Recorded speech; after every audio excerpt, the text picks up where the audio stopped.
sortir de la C'est maison. fédérateur. Beaucoup d'énergie chez eux.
Ça représente un moment festif avec mon fils.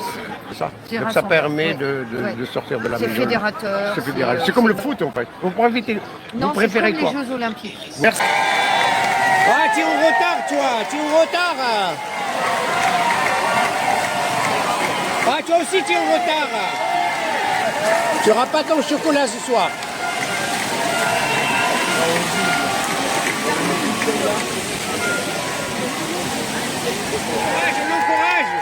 On l'encourage. Merci. Ah, il est un peu fatigué, le pauvre. Hein.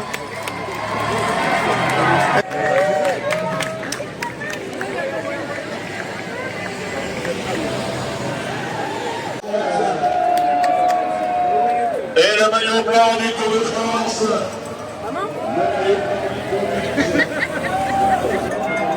Et alors pour toi, ça représente quoi le Tour de France? Incroyable. Franchement, beaucoup d'énergie chez eux. Beaucoup de respect pour tout ce qu'ils Malgré font. la pluie, tout ça. Hein. Ouais, bah c'est dur, mais ils le font. Ils le font. Je trouve ça sympa parce que moi je fais pas mal de vélo maintenant parce que je m'entraîne pour les triathlons. Et Ah ouais. moi je trouve ça sympa parce qu'ils s'entraînent beaucoup et Et c'est dur avec la, Ouais. sous la pluie, en fait. c'est dur, c'est encore plus dur sous la pluie. Ouais, Et d'accord, l'engouement merci. de tout ça, c'est hyper sympa. Ouais. Une dernière question. Oui. Tu trouves comment une bière à mélanger avec la pluie? Voilà, ça se fait, on essaie d'aller boire le plus vite possible. Quoi.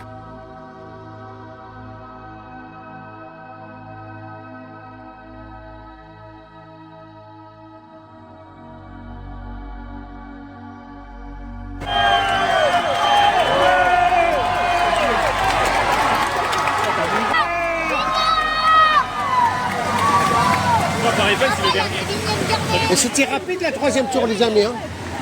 C'est pas normal, ça.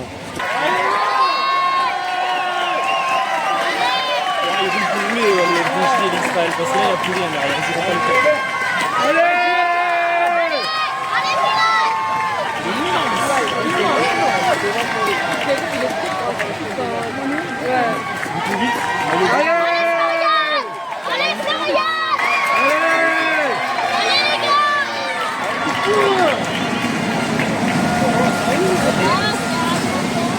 Bon, lui, il va un peu moins vite, lui. Ah, dommage. Allez, tu peux la rattraper, vas-y. Ah, il va attendre pas, il y a personne qui rentre.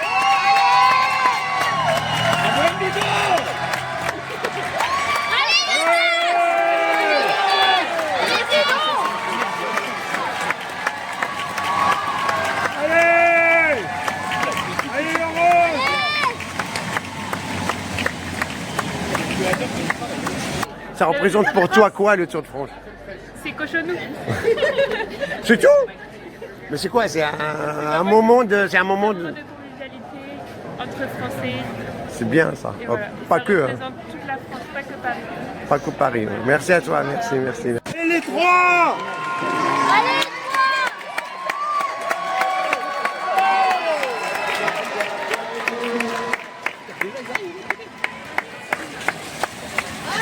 Dernier passage. C'est le dernier passage! Le dernier!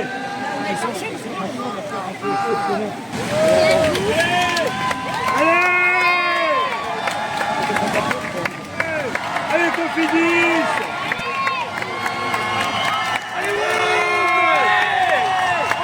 Allez, tenez!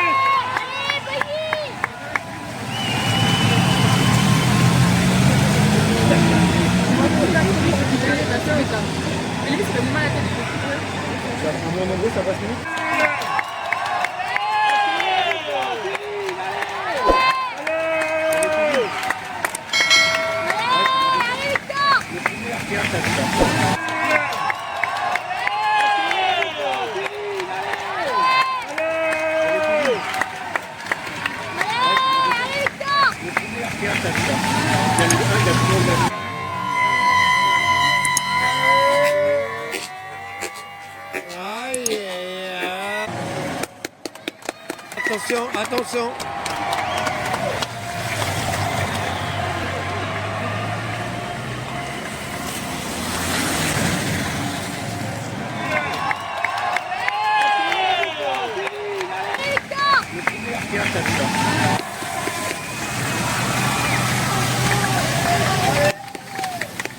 Ah, il n'a pas freiné lui.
Tour de France 2025 entre passion populaire et stratégie de diversion.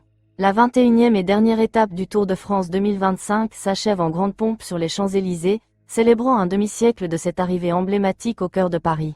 Après 3 semaines d'efforts intenses, les coureurs fêtent le maillot jaune sous les applaudissements d'un public fervent, massé entre Concorde et Tuileries. Chaque année, cet événement fédère des millions de spectateurs autour d'un même engouement, confirmant le rôle central que joue le sport dans nos sociétés contemporaines. Le sport s'est imposé comme l'un des divertissements les plus puissants, transcendant les générations, les classes sociales et les frontières. Il est omniprésent à la télévision, sur les réseaux sociaux, dans la presse écrite et à la radio. Certaines chaînes y sont même entièrement consacrées.